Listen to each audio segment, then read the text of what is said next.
Hello friends, welcome to my YouTube channel. Friends, previous video में हमने baby के growth and development का अर्थ समझा था एवं ग्रोथ एंड डेवलपमेंट पर असर डालने वाले कारक देखे थे। तो फ्रेंड्स, कुछ टेक्निकल इशू होने की वजह से हम वीडियो को कंप्लीट नहीं कर पाए थे, तो आज हम कंटिन्यू करने वाले हैं। तो वीडियो में आप लास्ट तक बने रहिएगा और जो भी साथी न्यू है प्लीज़ वो चैनल को लाइक करें, सब्सक्राइब करें और बेल आइकन पर क्लिक ज़रूर करें। हमारे कुछ साथियों की रिक्वायरमेंट थी कि मैडम आप प्लीज़ हिंदी में वीडियो लाइए, तो हम आप सभी के लिए हिंदी में वीडियो लेकर आए हैं। तो साथियों, यदि आपको वीडियो अच्छा लगे तो कमेंट ज़रूर करें। तो आइए हम इसके आगे देखते हैं। जैसे कि हमने ग्रोथ एंड डेवलपमेंट पर असर डालने वाले कारक देखे थे, जो दो टाइप के होते हैं। फर्स्ट होता है जेनेटिक कारक, जिसमें फिनोटाइप होता है, सेक्स और जेनेटिक डिसऑर्डर, ये सभी फीटस के ग्रोथ एंड डेवलपमेंट पर इफेक्ट करते हैं। इसी प्रकार से सेकेंड था वातावरण के कारक, जो कि इंट्रा यूटेराइन और एक्स्ट्रा यूटेराइन भी इफेक्ट करता है। अब आज हम देखने वाले हैं ग्रोथ एंड डेवलपमेंट की दर। तो शरीर की अलग अलग कोशिकाएं अलग अलग दर से ग्रो करती हैं एवं शरीर की ग्रोथ फीटल लाइफ में जीवन के पहले 3 से 4 वर्षों में एवं युवावस्था में सबसे ज़्यादा होती है। यानी कि जब फीटल लाइफ होती है, जो फीटस माँ के मदर के यूट्रस में होता है, तो सबसे ज़्यादा उसकी ग्रोथ उसी लाइफ टाइम में होती है। 3 से 4 वर्षों में एवं युवावस्था में सबसे ज़्यादा ग्रोथ होती है एवं मस्तिष्क की ग्रोथ सबसे ज़्यादा फीटल लाइफ में आखिरी के 3 महीनों में सबसे ज़्यादा होती है एवं उसके बाद के शुरू के कुछ महीनों में होती है। यानी कि जब बेबी यूट्रस में होता है, फीटस जो होता है, तो उसकी ग्रोथ लास्ट के जो 7, 8 और 9 मंथ होते हैं उसमें सबसे ज़्यादा होती है और उसके बाद जब बेबी डिलीवर्ड हो जाता है तो कुछ महीनों तक उसकी ग्रोथ सबसे ज़्यादा होती है। आगे देखते हैं शारीरिक ग्रोथ के मापदंड, जो कि 4 क्राइटेरिया कवर करते हैं। फर्स्ट है वेट, सेकेंड है हाइट और थर्ड है हेड सर्कमफेरेंस और फोर्थ है चेस्ट सर्कमफेरेंस। तो ये चारों क्राइटेरिया को मेजरमेंट करके बेबी की ग्रोथ एंड डेवलपमेंट को चेक किया जा सकता है। तो फर्स्ट हम देखते हैं वेट। भारतीय बच्चों का जन्म का वजन कितना होता है? 2 से 3 या 4 किलो तक होता है। पैदा होने के बाद बच्चा अपना वजन खोता है। क्यों खोता है? क्योंकि जब बेबी माँ के यूट्रस में जब होता है डिलीवरी के पहले, तो वो यूट्रस के अंदर एमनियोटिक फ्लूइड में फ्लोटिंग करता रहता है, यानी कि तैरता रहता है। तो बेबी क्या होता है? फूला हुआ होता है। और फिर जैसे ही डिलीवरी होने के बाद वो बाहर के वातावरण में आता है, तो बेबी की जो स्किन होती है वो थोड़ी सी सिकुड़ती है। इस वजह से बेबी का वजन कम होता है, जन्म के कुछ 1 हफ्ते तक कम होता है एवं 8वें से 10वें दिन तक उसका वजन वापस जन्म के समय जितना हो जाता है। यानी कि 1 हफ्ते तक कम होता है, फिर धीरे धीरे जो जन्म का वजन होता है वो 8वें से 10वें दिन तक हो जाता है। इसके बाद बच्चे का वजन पहले 3 महीनों में 25 से 30 ग्राम प्रतिदिन बढ़ता है। कितना? जन्म से लेके 3 महीनों में 25 से 30 ग्राम प्रतिदिन बढ़ता है। फिर यह दर कम हो जाती है, यानी कि जो शुरू के 3 महीने होते हैं उसमें बच्चे का वजन सबसे ज़्यादा बढ़ता है, 25 से 30 ग्राम प्रतिदिन बढ़ता है। तो ये आपको याद रखना है कि प्रतिदिन 25 से 3 ग्राम लगभग 3 महीने तक बढ़ता है। नेक्स्ट है वजन में औसतन बढ़ोतरी। तो हम देख लेते हैं कि मंथ वाइज बेबी का वजन कितना बढ़ता है। तो जन्म से लेकर 3 महीने तक जो कि 25 से 30 ग्राम पर डे बढ़ता है, वो 3 महीने तक 200 ग्राम प्रति हफ्ते हो जाता है। इसी प्रकार से 4 से 6 महीने तो 150 ग्राम प्रति हफ्ते बढ़ता है और 7 से 9 महीने में 100 ग्राम प्रति हफ्ते बढ़ता है।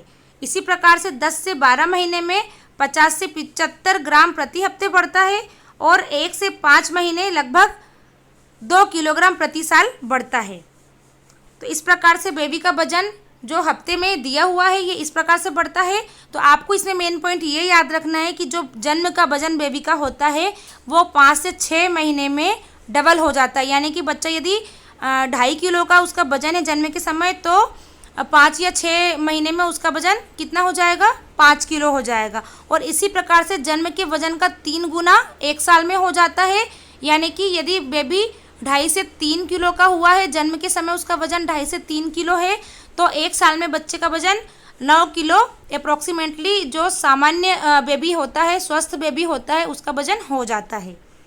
अब हम उम्र के हिसाब से औसतन वजन देखते हैं। तो जन्म पर लड़के का वजन 3 किलो और लड़कियों का 2.9 किलो। इसी प्रकार से 6 महीने में तो 7.5 केजी और लड़कियों का 7 केजी।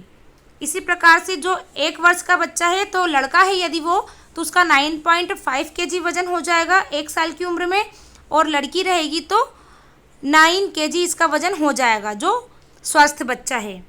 इसी प्रकार से 2 इयर्स में 11.5 केजी लड़के का वज़न और लड़की का 11 केजी। 3 इयर्स का यदि बच्चा है तो इसका सामान्य वजन कितना होगा 14.5 केजी, और अगर लड़की है तो 13.5 केजी। 4 ईयर का बेबी है तो 15.5 केजी वजन, और लड़की है तो 14.5 केजी वजन। इसी प्रकार से जब बच्चा 5 साल का हो जाता है तो उसका सामान्य वजन लड़के का 17.5 केजी और लड़की का 16.5 केजी होना चाहिए। ये स्वस्थ सामान्य वजन दिया गया है। इसी प्रकार से हम ग्रोथ चार्ट की भी बात कर लेते हैं। तो ग्रोथ चार्ट पर लगातार कुछ समय से के अंतराल पर बच्चे का वजन नापकर नोट करना ही उचित तरीका होता है, ताकि हमें पता चल सके कि बेबी की उम्र के अनुसार उसकी ग्रोथ कितनी हो रही है। बच्चे की बढ़त का मूल्यांकन करने का ये सबसे अच्छा तरीका होता है, और एक सामान्य बच्चे की महीने में एक बार नाप जरूर लेनी चाहिए जब तक कि वो 6 महीने का नहीं हो जाता। यानी कि जन्म से लेकर 6 महीने तक के बच्चे का हर महीने वजन होना चाहिए। फिर 9वें एवं 12वें महीने में उसका वजन नापना चाहिए, एवं इसके बाद फिर 5 वर्ष की उम्र तक हर 6-6 महीने के अंतराल से बच्चे का वजन नापना चाहिए। उसके बाद हर 1 साल में बच्चे का वजन नापना चाहिए, यानी कि हर 1 साल में भी बच्चे का वजन लेते रहना चाहिए। ज़्यादा बार वजन नापने की आवश्यकता हो सकती है। किस स्थिति में? जब बच्चा किसी समस्या से पीड़ित हो या उसे कोई बीमारी हो तो बच्चे की बार बार वजन लेने की ज़रूरत पड़ सकती है, क्योंकि उम्र के अनुसार उसका कितना ग्रोथ हो रहा है, कितनी डेवलपमेंट हो रहा है, वो सभी चेकआउट करते रहना चाहिए। सेकेंड पॉइंट है लेंथ या वेट। जैसा कि हमने फर्स्ट में वज़न देखा, अब सेकेंड है हाइट। तो हाइट में देखते हैं, पहले 2 वर्षों में हाइट को साल में 2 बार नापते हैं। उसके बाद साल में 1 बार यदि ऐसा लगता है कि बच्चे की हाइट कम है तो ज़्यादा बार भी नापी जा सकती है। तो पहले वर्ष में जो हाइट बेबी की साल में 2 बार नापते हैं, तो एक तो जन्म के समय ली जाती है, और सेकेंड आप 6 महीने में या 1 ईयर में ले सकते हैं। उसके बाद साल में 1 बार यदि ऐसा लगे कि बेबी की हाइट कम लग रही है या कोई प्रॉब्लम की वजह से नहीं बढ़ पा रही है, तो हम साल में 1 बार या उससे ज़्यादा बार भी ले सकते हैं। तो इसका भी हम चार्ट देख लेते हैं कि उम्र के अनुसार बेबी की हाइट किस प्रकार से बढ़ती है। तो जन्म पर जैसे कि बेबी की हाइट होती है 50 सेंटीमीटर। 6 महीने में बेबी की हाइट कितनी हो जाती है 65 सेंटीमीटर हो जाती है, और प्रति महीने कितनी बढ़ेगी तो 2.5 सेंटीमीटर प्रति माह बढ़ेगी। इस प्रकार से जन्म से लेकर जब बेबी 6 महीने का हो जाएगा तो उसकी हाइट 65 सेंटीमीटर हो जाएगी, और 1 वर्ष में 1.6 सेंटीमीटर उसकी प्रति महीने बढ़ेगी तो 75 सेंटीमीटर हो जाएगी। तो इस प्रकार से बेबी की जो जन्म पर 50 सेंटीमीटर हाइट रहेगी वो 1 वर्ष में कितनी हो जाएगी 75 सेंटीमीटर। फिर इसके बाद 4 वर्ष में देखेंगे तो सीधे डबल हो जाएगी। फ्रेंड्स, ये क्वेश्चन एग्जाम में पूछा जाता है कि बेबी की हाइट किस उम्र में डबल हो जाती है। तो आपको यहाँ पर ये पॉइंट ध्यान रखना है, याद रखना है कि जन्म पर यदि बेबी की हाइट 50 सेंटीमीटर है तो 4 वर्ष में उसकी डबल हो जाती है। यहाँ पर जैसे दिया गया है 100 सेंटीमीटर, और प्रति महीने कितनी बढ़ती है तो 8 सेंटीमीटर बढ़ती है। इसके बाद अगर हम 8 वर्ष में बेबी की हाइट देखें तो 125 सेंटीमीटर हो जाती है, और प्रति महीने बढ़ने की दर देखें तो 6 सेंटीमीटर बढ़ती है। अब थर्ड पॉइंट आता है हेड सरकमफेरेंस। तो हेड सरकमफेरेंस का नाप शुरुआत के कुछ महीनों में रहता है, क्योंकि कुछ अवस्थाएं जैसे कि हाइड्रोसिफेलस एवं माइक्रोसिफेली को जल्दी पहचान कर समय पर उचित इलाज देना चाहिए। तो हेड सरकमफेरेंस की नाप इसीलिए की जाती है कि बेबी को कोई प्रॉब्लम तो नहीं है, जैसे कि हाइड्रोसिफेलस एवं माइक्रोसिफेली का जो बच्चा होता है इसकी हेड सरकमफेरेंस डिफरेंट होती है। तो इस प्रकार से यदि समय पर नाप ली जाती है तो बच्चे को सही समय पर सही इलाज मिल जाता है। तो इसका भी हम चार्ट देख लेते हैं कि जन्म के समय बेबी की हेड सर्कमफेरेंस कितनी होती है। तो सामान्यतः 35 सेंटीमीटर होती है और मेल फीमेल के अकॉर्डिंग 1 सेंटीमीटर कम ज़्यादा भी हो सकती है। तो आपको याद रखना है 34 से 36 या 35 तक हो सकती है। 3 मंथ की यदि बात करें तो कितनी हो जाती है, 3 महीने में बेबी की हेड सर्कमफेरेंस 40 सेंटीमीटर हो जाती है। इसी प्रकार से 12 महीने में यानी कि 1 वर्ष में 45 सेंटीमीटर हो जाती है और इस प्रकार से बढ़ते हुए 2 वर्ष में 48 सेंटीमीटर, 7 वर्ष में 50 सेंटीमीटर और 12 ईयर्स यानी कि 12 वर्ष में 52 सेंटीमीटर हो जाती है। अब 4th पॉइंट हमारा आता है चेस्ट सर्कमफेरेंस, जो कि ये भी मोस्ट इम्पॉर्टेंट पॉइंट है। ये चारों क्राइटेरिया बेबी की ग्रोथ एंड डेवलपमेंट के लिए इम्पॉर्टेंट होते हैं। तो लास्ट हमारा है चेस्ट सर्कमफेरेंस। तो चेस्ट सर्कमफेरेंस जन्म पर हेड सर्कमफेरेंस से करीब 3 सेंटीमीटर कम होता है, यानी कि 30 से 32 सेंटीमीटर होता है। वो बेबी की ग्रोथ एंड डेवलपमेंट पर डिपेंड करता है। बेबी जन्म लेता है तो उसके वजन पर भी डिपेंड करता है।